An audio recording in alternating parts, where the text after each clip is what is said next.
dans ce nouvel épisode des Blabla de Sandra. Si tu apprécies ce contenu, pense à t'abonner, à liker et à partager. Je t'invite à découvrir mon dernier bébé de papier paru à ce jour en auto-édition, L'amour minimaliste, une romance qui parle de deuil, de résilience et de renaissance à travers un nouvel amour avec tendresse, humour, passion et sensualité. Fin de la page promo. Aujourd'hui, on va aborder un sujet sensible. Comment gérer notre absence de résultats en tant qu'auteur auto-édité? Quand tu as l'impression que tout ce que tu fais ne sert à rien, comment ne pas te décourager? Tu publies, tu postes, tu communiques, tu lances une newsletter, un compte Instagram, peut-être un podcast comme celui-ci, et plein d'autres choses. Et pourtant, les ventes ne décollent pas ou elles stagnent. Les likes sont faibles, voire inexistants. Personne ne commente. Et une idée revient sans cesse. À quoi bon? Tout ce que je mets en place ne sert à rien. Si tu ressens ça, tu n'es ni faible, ni mauvais auteur. Tu es juste dans la phase la plus normale et la plus difficile de l'auto-édition. D'abord, il faut accepter une vérité inconfortable. En auto-édition, les efforts précèdent longtemps les résultats visibles. Ce décalage est documenté. Dans les projets créatifs, la motivation chute précisément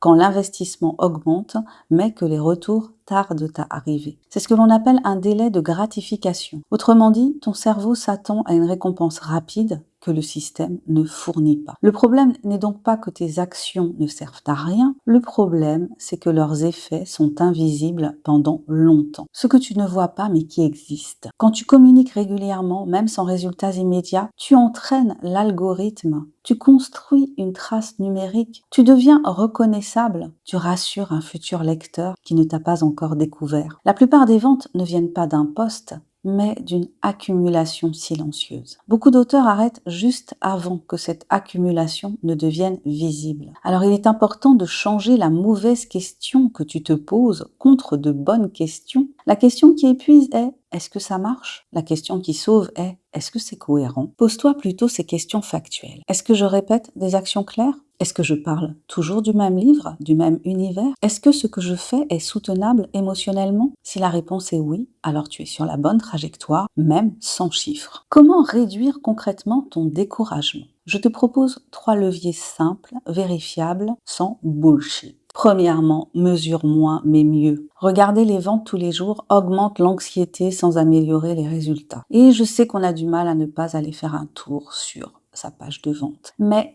choisis un seul point de contrôle par semaine. Deuxièmement, fais la distinction entre écrire et promouvoir. La promotion fatigue, l'écriture nourrit. Protège un espace où le plaisir n'est pas conditionné aux chiffres. Troisièmement, normalise la lenteur. En auto-édition, la progression est rarement linéaire. Elle ressemble plutôt à rien, rien, rien. Petit déclic, palier. Ce schéma est observé chez la majorité des créateurs indépendants. Le vrai danger n'est pas l'inefficacité. Le vrai danger, ce n'est pas que tes actions ne servent à rien, c'est d'arrêter trop tôt en pensant qu'elles sont inutiles. Chaque jour où tu continues malgré le doute, tu fais quelque chose que la majorité abandonne. Et ça, statistiquement, ça augmente tes chances de réussir. Conclusion.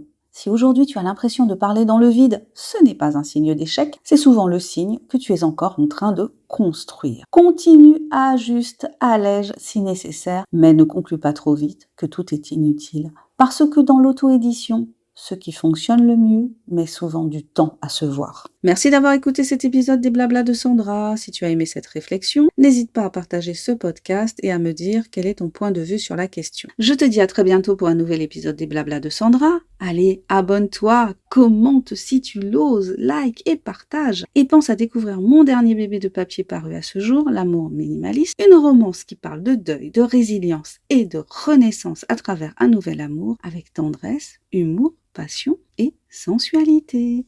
Bye bye!